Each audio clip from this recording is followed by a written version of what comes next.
আমাদের লক্ষ্য হচ্ছে সেই পূর্ণ ব্রহ্মকে জানা। যে শক্তি থেকে আমরা এসেছি সেই শক্তিতে আমাদের ফিরে যাওয়া জানা। জানতে গেলে যে বৈদিক সনাতন ধর্মকে অবহেলা করলে সেই জানাকে কি জানা যাবে? হিসেবে দেখি যে এই ধর্মের মধ্যে স্পেসিফিক কোনো ধর্মের মানে আলাদা করে কিছু আছে বলে আমার মনে হয় না। মানুষ হিসেবে যেগুলো যেগুলো করা উচিত, যেগুলো করা উচিত না, আমি দেখি সেগুলোই আপনারা বলে থাকেন, বা হিন্দু ধর্মের সেগুলোই ব্যাখ্যা করা হয়ে থাকে। এটা আমার ভালো লাগে। আর হিন্দু ধর্মের মধ্যে ব্যাখ্যার মধ্যে আমি সবসময় যেটা ফলো করি, দেশটা কিন্তু আগে আছে। দেশ যা কিছু বলা হচ্ছে দেশের স্বার্থে, দেশকে এইভাবে করতে হবে, দেশের ঐতিহ্য এরকম ছিল। দর্শক, আমি আজকে একটি প্রোগ্রামে গিয়েছিলাম হাওড়াতে। হাওড়ার শরৎ সদনে সেই প্রোগ্রামটা হয়েছে। তো সেখানে ভাষণও দিয়েছে, কিন্তু অডিও ভিডিও যেহেতু খুব ভালো হয়নি, ফলে আমি এটাকে প্লে করে আপনাদেরকে শোনাতে পারছি না। একজন রেকর্ড করে পাঠিয়েছেন, এটা আমি নিজে রেকর্ড করিনি। তো ওখানে কি অভিজ্ঞতাটা হয়েছে সেটা শেয়ার করতে পারি। দর্শক, এক কথাই বললে যেটা দাঁড়ায় সেটা হচ্ছে যে খুব ভালো অভিজ্ঞতা হয়েছে। এই যে প্রোগ্রামটা, এটা হচ্ছে, দেখুন লেখা আছে হিন্দু রাষ্ট্র অধিবেশন। হিন্দু রাষ্ট্র অধিবেশন। আর সেখানে আমি আমন্ত্রিত, আমি শেখ শফিকুল ইসলাম আমন্ত্রিত।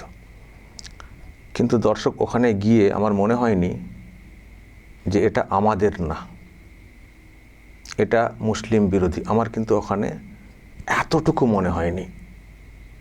নামটা দেওয়া আছে হিন্দু রাষ্ট্র অধিবেশন।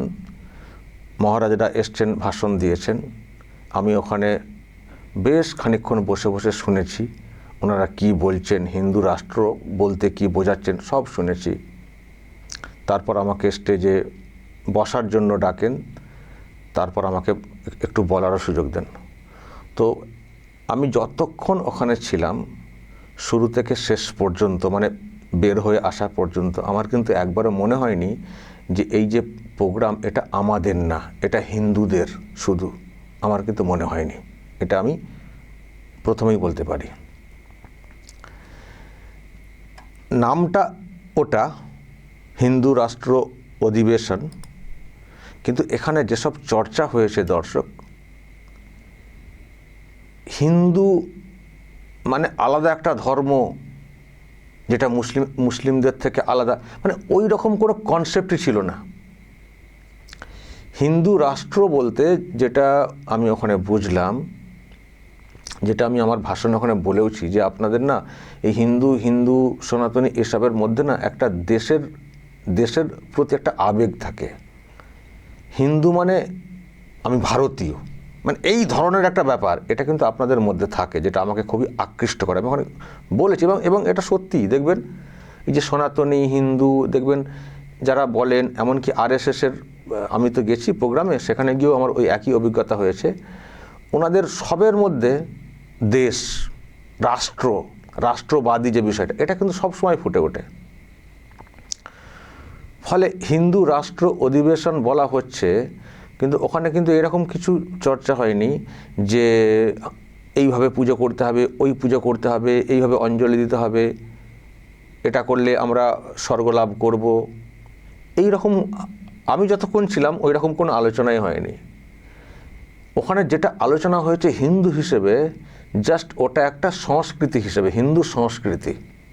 আমার ওখানে দাঁড়িয়ে ফিল হচ্ছিল শুনে, তার মানে আমিও তো হিন্দু। মানে ওখানে হিন্দুটাকে এমনভাবে বলা হচ্ছিল, হিন্দু একটা ধর্ম ওই হিসেবে বলা হচ্ছিল না। হিন্দু মানে ভারতীয়, এটা আমাদের রাষ্ট্র, আমাদের সংস্কৃতি হিন্দু, মানে মানে ওই আধ্যাত্মিক ব্যাপারটা কিন্তু এরকম আমি শুনিনি।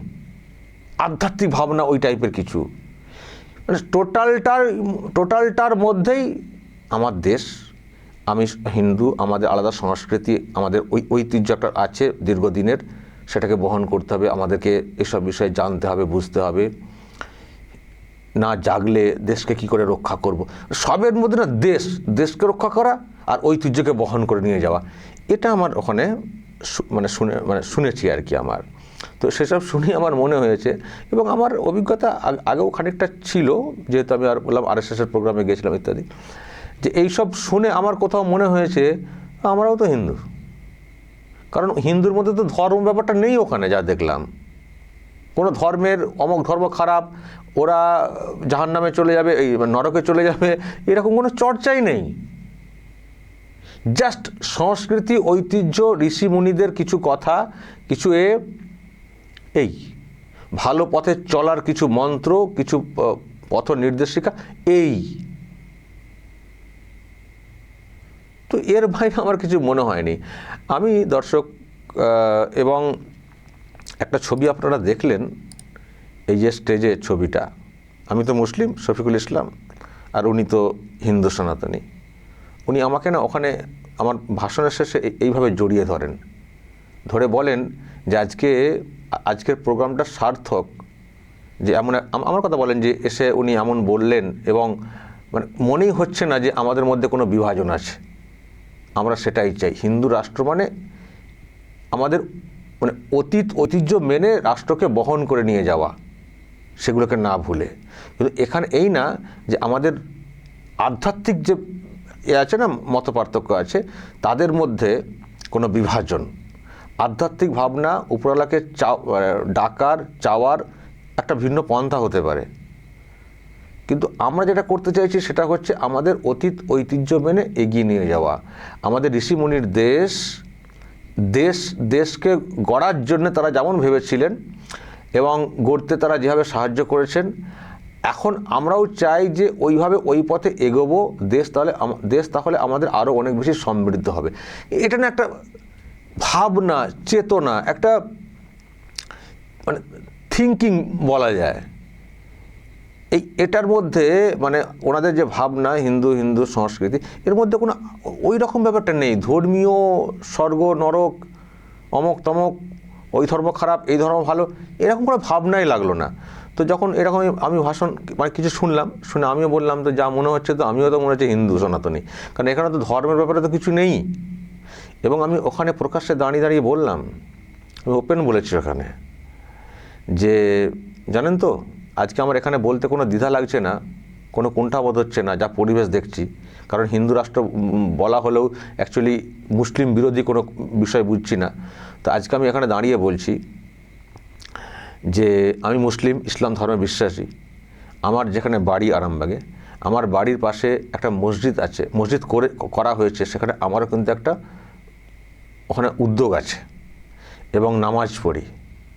কিন্তু আজকে আমি এখানে দাঁড়িয়েও সেই কথা গর্বের সঙ্গে বলছি, এই জন্যে কারণ আপনাদেরকে দেখে মনে হয়নি যে আপনারা কোথাও মুসলিম বিদ্বেষী বা মুসলিম ধর্মীয় বিশ্বাসে কেউ তার আচার মানে পালন করবেন, সেখানে আপনারা কোথাও বাধা দেবেন যে না ওটা হওয়া চলবে না। আমার এটাও মনে হয়নি। আমার এখানে দাঁড়িয়ে এসে আমার এতটাই সাহস লেগেছে যে আমি দাঁড়িয়ে এখানে বলতে পারছি বা বলে ফেলছি। আমার ওখানে এতটাই সিকিউর লেগেছে দর্শক। আমি জানি মুসলমানদের অনেকে চমকে উঠবেন, এই হিন্দু রাষ্ট্র অধিবেশন ওখানে গেছিল। দুটো ভাবনা হতে পারে। আগে ভাবলে হয়তো ভাবতে পারেন যে যান না, বুঝবেন ঠেলা, ওখানে যান। আর দ্বিতীয় পয়েন্টটাকেও ভাবতে পারেন যে উনি তো যাবেনই, উনি তো অর্ধেক হিন্দু হয়ে গেছেন। এরকমও দেখি মুসলিমদের কেউ বলে থাকেন তাদের ভাবনা থেকে। কিন্তু আমি তো জানি আমি কী জিনিস, আমার পাড়ার লোকেরা জানেন যেখানে আমি বসবাস করি আমি কী জিনিস। আমি গর্বের সঙ্গে বলি আমি মুসলিম। প্রত্যেক মানুষ তার ধর্মীয় বিশ্বাস, তার পারিবারিক এতে তারা বলবেন, কোনো চাপ নেই তো। আর আমি ধর্মের বিরুদ্ধে বলে ফেমাস হব, এ বাসনাও আমার নেই। এটা উচিত না। কেউ কার ধর্মের বিরুদ্ধে প্রচার করবেন, অন্য ধর্মের মানুষ তাকে নিয়ে লম্পজম্প করবেন, এটাও ঠিক না। নিজস্ব ধর্মকে আঘাত কেউ দেবেন অন্যের কাছে হিরো হওয়ার জন্য, এটাও ঠিক না। আপনার ভালো না লাগতে পারে, সেটা অন্য বিষয়, কিন্তু আপনি ওটা প্রকাশ্যে বলে আরও অন্যের মনে আঘাত দেবেন, এটা কোনো ধর্মেরই কারোরই ঠিক না। আপনার পছন্দ না হলে আপনি আপনার রাস্তা দেখুন। আপনি দরকার হলে অন্য ধর্মে যেতেও পারেন, সেটা আপনার ইচ্ছা, কিন্তু আপনি প্রকাশ্যে এনে কোনো বিশ্বাসকে আঘাত করবেন না, কারণ আরও অনেকের ওটাতে একটা দৃঢ় বিশ্বাস থাকে। আমি ওসব পথে নেই। আমি দেখলাম যে কিন্তু যা সিকিউর জায়গা দেখছি, আমার বলতে কোনো দ্বিধা নেই। সবাই আমার বক্তব্য শুনছেন, হাততালি দিচ্ছেন, আমার সঙ্গে ছবি তুলছেন। আর তারপরে তো উদ্যোক্তাদের মধ্যে উনি আমার ভাষণ শোনার পরে আমাকে জড়িয়ে ধরলেন, পুরো জড়িয়ে ধরলেন। এবার ভাবুন দর্শক, হিন্দু রাষ্ট্র অধিবেশন হচ্ছে, সেখানে আমি শফিকুল ইসলাম গেছি, আমি কিছু কথা বলেছি, আমাকে উনি জড়িয়ে ধরেছেন, কিন্তু আমি ওখানে একবারও ইসলাম ধর্মের অবমাননা করিনি বা ধর্মের বিরুদ্ধে বলিনি, বরং ওখানে বলে এসেছি আমি আমাদের পাড়ায় আমরা একটা মসজিদ তৈরি করেছি, আমি নামাজ পড়ি বলে এসেছি, তারপরেও জড়িয়ে ধরেছেন। তার মানে কি? তার মানে আমার কথাতে, আমার বার্তাতে এমন কিছু নেই যার মধ্যে কোনো ধর্মীয় বিদ্বেষ ধরা পড়বে। এটাই আমি চাই। প্রত্যেকে তো ধর্ম পালন করুন না, কিন্তু বিদ্বেষ তখনই আসে যখন আপনার ব্যবহার ঠিক থাকে না, যখন আপনার ব্যবহার ঠিক থাকে না, আর যখন জাহির করবেন আমারটাই সেরা, তোমারটা খারাপ। প্রত্যেকের নিজের কাছে তারটা সেরা হতে পারে, তা না হলে তিনি সেই বিশ্বাসী হবেন কেন? নিশ্চয়ই তার অগাধ বিশ্বাস সেই ধর্মে, তাই তিনি থাকেন। কিন্তু তার মানে এই না ওটা আপনি অন্যদেরকে জাহির করবেন, অন্যদেরকে বলবেন। অন্যদেরকে বলা মানে এটুকু বুঝতে হবে আপনাদেরকে যে তাদের মনে আঘাত আসতে পারে। তো যদি এটা মেনটেন করে চলেন না, কোনো বিদ্বেষ, কোনো কিছু, কোনো বিভাজন লাগবেই না, বরং সুযোগ পেলে একে অপরকে জড়িয়ে ধরবেন।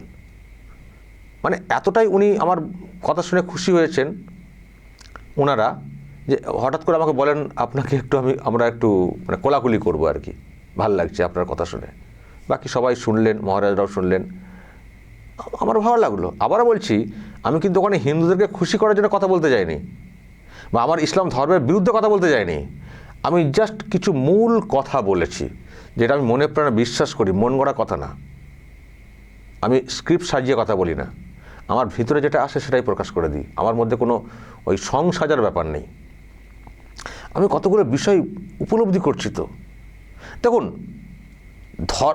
ধার্মিক হতে গেলে সবাইকে যে বিরাটভাবে ধর্মগ্রন্থকে একেবারে পুরো পড়তে হবে, আমি এটাও মনে করি না। আমি এটা মনে করি একটা মানুষ যদি ন্যায় নীতি নিয়ে চলতে পারেন, তিনি হচ্ছেন সবথেকে বড় ধার্মিক। আর প্রত্যেকটা ধর্মই কিন্তু সেটাই বলে তুমি সঠিক পথে চলো। ফলে ধার্মিক হতে গেলে বা ইমানদার, আমি মুসলিমদের হিসেবে কথাটা বলছি, ইমানদার হতে গেলে গোটা কোরআন হাদিস সব পড়ে ফেলতে হবে, নাহলে হবেন না। এটা ভুল। সবাই কি পড়েন তার মানে কি তারা ইমানদার না? ইমানদার কোনটা মানে সঠিক কোনটা ভুল, এটা বিচার করার বিবেক আমাদের নেই। নিজেই তো বুঝতে পারি কোনটা ঠিক কোনটা ভুল।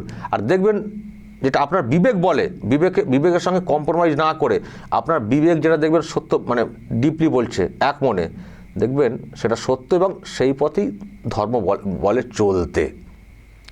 তো কেন আমরা এইসব নিয়ে এত করবো? মানব ধর্ম সবথেকে বড় ধর্ম। সঠিক পথে চলার চেষ্টা করুন, আর উপরওয়ালাকে ডাকার যে যার পন্থা আছে সেটা পন্থা মেনে করবেন। কেউ পুজো করবেন, কেউ নামাজ করবেন। তো এটা নিয়ে এত বিদ্বেষ কেন? আমরা করছি, ওরা কেন এখানে ঘেঁষবে? ওরা করছে, আমরা কেন ওখান দিয়ে যাব না কেন? মানে এটা কেন ধর্মীয় বিশ্বাস, উপরওয়ালাকে ডাকার বিষয়টা এটা মনে মনেও করা যায় না, আমাকে ওখানেই করতে হবে। এটা হচ্ছে সমস্যার। তো যাই হোক, তো আমি এগুলো বলে থাকি আর কি, তো মানুষ শুনে থাকেন, তো ওখানেও মানুষ শুনেছেন। আমি একটা কথা বলতে পারি দর্শক, যেটা আমি ওখানেও বলে এসেছি, যে আমার হিন্দু ধর্ম যেটা, ধর্মটা না বলে, ধর্ম বলা যাবে না তা না, মানব ধর্ম আমরা কেন বলি? বলে কি মানবের ওরকম কোনো দেবী আছে নাকি? মানব ধর্ম একটা ধর্ম, হিন্দু ধর্ম একটা ধর্ম, ইসলাম ধর্ম একটা ধর্ম জুড়লে কিন্তু ধর্মের আবার ধর্ম শব্দটার আবার ব্যাপ্তি আছে, আরও অনেক সেন্সে ব্যবহার করা হয়। তো হিন্দু ধর্মটা সত্যি আমার মনে হয়েছে বিভিন্ন প্রোগ্রামে গিয়ে, এটা একটা সংস্কৃতি। আর ধর্মের মধ্যে মানুষের একটা আলাদা ভাবধারা আছে, উপরওয়ালাকে ডাকার বা তাদের দেবদেবী ভগবানকে ডাকার, সেটা একটা ভাবধারা আছে। কিন্তু ওটা হচ্ছে হিন্দু ধর্মের একটা পার্ট। হিন্দু ধর্ম একটা হিন্দু সংস্কৃতি, এটা ভারতের একটা গর্বের ঐতিহ্য, একটা সংস্কৃতি। এবার ওই সংস্কৃতির লোকেদের একটা অংশ তারা দেবদেবীর পূজা করেন, কেউ আবার দেবেন কেউ কালী পূজা বেশি করে করেন, কেউ দুর্গা পূজা করেন, সব একটা ভাবধারা আছে, কিন্তু প্রত্যেকে হিন্দু। তো আমার যেটা উপলব্ধি, তো হিন্দু সংস্কৃতি তার মধ্যে একটা অংশ তারা এইভাবে তাদের উপাস্য দেবতা তাদের উপাসনা করেন, কিন্তু ওই যে সংস্কৃতি সেটাও তো আমাদের মনেও তো আছে। দেশকে মানে থাকা তো উচিত, আছে বলে থাকা তো উচিত। দেশকে ভালোবাসো, দেশকে এগিয়ে নিয়ে যেতে হবে, দেশ সবার আগে, দেশকে গঠন করতে হবে, সকলকে ঐক্যবদ্ধ হতে হবে, এগুলো আমরা বলি তো, ওরাও তো বলছেন। ওনারা বলতে বলতে বলছেন এটাই হচ্ছে আমাদের সনাতনের সংস্কৃতি, দেশকে ভালোবাসা, দেশকে এ করা। তো আমরা যদি মনে মনে সেটা বলি, তো তাহলে আমরাও তো হিন্দু হলাম, সনাতনী হলাম। তো হিন্দু সনাতনী যদি আমরা বলি আমরা হিন্দু সনাতনী হয়েছি, বা আমরা ওরকম তো হতেই পারি, তাহলে আমাদের কি ঈমান চলে যাবে? এটাই হচ্ছে ভুল ধারণা। হিন্দু হচ্ছে সংস্কৃতি। হিন্দু রাষ্ট্র যেটা বলার চেষ্টা ওখানে বুঝলাম, এর মানে এই না যে মুসলিমদের সব হটিয়ে দেওয়া হবে, মুসলিম বিরোধী। ওখানে কিন্তু এটাও বলা হয়েছে যে হিন্দু রাষ্ট্র মানে ওটা না, এটা আমি শুনেছি বসে বসে। এটা একটা সংস্কৃতি, শুধু দেশকে ভালোবাসা, দেশকে এগিয়ে নিয়ে যাওয়ার একটা পণ, অঙ্গীকার এই টাইপের। তার মধ্যে ধর্মীয় উপাস্য যার তার। ফলে এর সঙ্গে হিন্দু সংস্কৃতির সঙ্গে, এই যে হিন্দুস্তানের বাসিন্দা আমরা বলি, তাহলে কি আমাদের কি ঈমান চলে যায় হিন্দুস্তানের বাসিন্দা বললে? এই যে পাকিস্তানের লোকেরা বলবেন হিন্দুস্তানের সঙ্গে আমাদের খেলা হচ্ছে, বলে না? পাকিস্তানের যখন মানে আমাদের ভারতের সম্পর্কে কিছু বললে ওরা হিন্দুস্তান বলে। তো হিন্দুস্তানে তো আমরা আছি, তো তার মানে আমরা যদি বলি আমরা হিন্দুস্তানের, তাহলে আমাদের কি ঈমান চলে যাবে? এটা একটা সংস্কৃতি জাস্ট। তো আমাদের না এখানেই কোথাও একটা না বোঝার ভুল আছে, সেখান থেকে বিভেদ তৈরি হয়। তো আমরা হিন্দু সনাতনী বলতেই পারি, কিন্তু আমরা মুসলিম কিসে না, ওই উপাসনার ব্যাপারটাতে আমরা মুসলিম। আর একটা কথা বলি, এটা মুসলিমদের অনেক কথা বলতে পারেন, এটা কিন্তু ফ্যাক্ট। এই যে হিন্দু ধর্ম আপনারা বলেন, তো আমার একটা প্রশ্ন আছে। হিন্দু ধর্মের যেসব সম্মেলন বা অধিবেশন বা এসব চর্চা হয়, সেখানে তো দেশকে ভালোবাসার কথা বেশি বেশি করে বলে, ভারত কথাটা সবসময় বেশি বেশি করে বলা হয়। তো ইসলামিক যে সম্মেলন বা জলসাগুলো হয়, সেখানে কেন দেশকে ভালোবাসার কথা বলা হয় না? এটা কি কোরআনে নেই? দেশকে ভালোবাসার কথা কি ধর্মে নেই? তো কেন সেই কথাটা বলা হয় না কেন? এটা আমার প্রশ্ন আছে এই মুসলিমদের যারা বক্তা আছেন তাদের কাছে। তো হিন্দুদের সম্মেলন ইত্যাদি হলে, যদিও ওটা আমি সংস্কৃতি হিসেবে ধরছি, সেজন্য ওনারা আরও বেশি বেশি করেই দেখেছি বলে থাকেন, কিন্তু সনাতনী যেমন সংস্কৃতিটা হয়, আর এমনি অন্য ক্ষেত্রে দেখবেন হিন্দু যে সেকশন আমি বলি, হিন্দু বা আরও যারা আছেন, যারা লিডারশিপে আছেন, দেখবেন তাদের মধ্যে হিন্দু শব্দের সঙ্গে ভারত, হিন্দুস্তান, দেশ, এই আবেগটাকে তৈরি করার চেষ্টা হয়, মানে দেশকে ভালোবাসা, দেশের এ করা, রাষ্ট্রবাদ, এটাকে। তো যখন আমরা এদিকে বলি আমরাও তো ভারতীয়, তাহলে আমাদের ধর্মীয় যখন চর্চা হয় কোথাও, তখন দেশকে ভালোবাসার কথা কেন বলা হয় না? আমি বলছি, আমি তো নিজের জলসা শুনি, তো আমি তো ছোটো থেকে শুনে আসছি। তো দেশকে ভালোবাসার কথা, ভারত আমার দেশ, তাকে ভালোবাসার কথা কেন বলা হয় না? শুধু মানে ইসলামিক এ শোনাবেন, আর জান্নাত জাহান্নাম শোনাবেন, নিশ্চয়ই শোনাবেন, সঠিক পথে চলার জন্য বলবেন, কিন্তু দেশকে ভালোবাসার কথা কি নেই? ধর্মে নেই? তো সেটা কেন শেখান না কেন? দেশকে ভালোবাসার কথা যদি আপনারা শেখান ধর্মীয় জলসাতে, আপনারা কি এটা জানেন যে বিভাজন তৈরি হয়, বা এই যে ভুল বোঝাবুঝি তৈরি হয়, যে ওরা দেশকে ভালোবাসে না, বা আছে মানে ভাবনা, মানে নিজের দেশের থেকে বেশি ইসলামিক দেশগুলোকে ভালোবাসা দেখানো হয়, বাংলাদেশ, পাকিস্তান, আরও অন্যকে, কারণ তারা নিজের দেশকে ভালোবাসার কথাটা শেখায়নি। তো বলাই তো হয় না। মৌলভী সাহেব যারা আছে, তারা দেশকে ভালোবাসার কথা যেটা বলা আছে ধর্মে, সেটা তারা বলেনি না। তারা শুধু ইসলামকে ভালোবাসো, ইসলামিক রাষ্ট্রকে ভালোবাসো। তাই দেখা যায় নিজের দেশকে ব্যতি রেখে অন্য দেশকে ভালোবাসা দেখানোর চেষ্টা করে।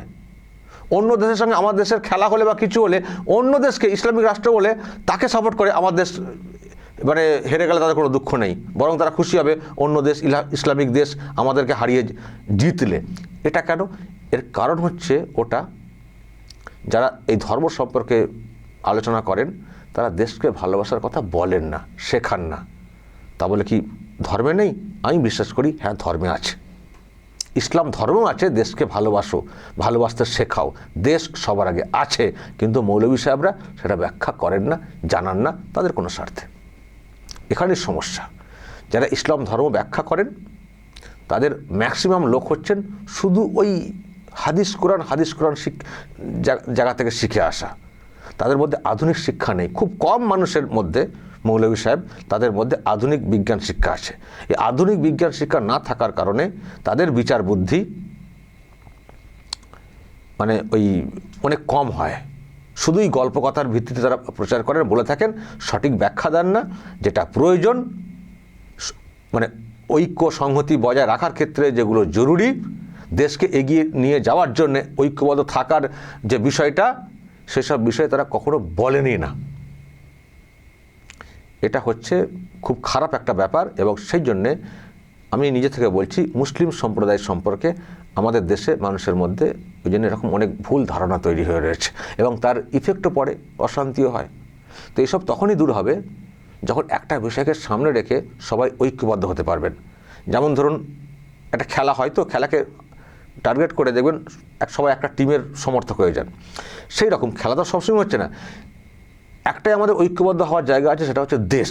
তো দেশের ব্যাপারে যদি প্রত্যেকটা ধর্মের মানুষ যারা ব্যাখ্যা দিয়ে থাকেন, তারা যদি প্রত্যেকটা বক্তব্যের সঙ্গে দেশের কথাটা জড়িয়ে বলেন না, যেমন এই সনাতনী হিন্দুরা বলে থাকেন, তাহলে যে ধর্মেরই মানুষ হন না কেন, এই বিভাজন কিন্তু কখনো থাকবে না।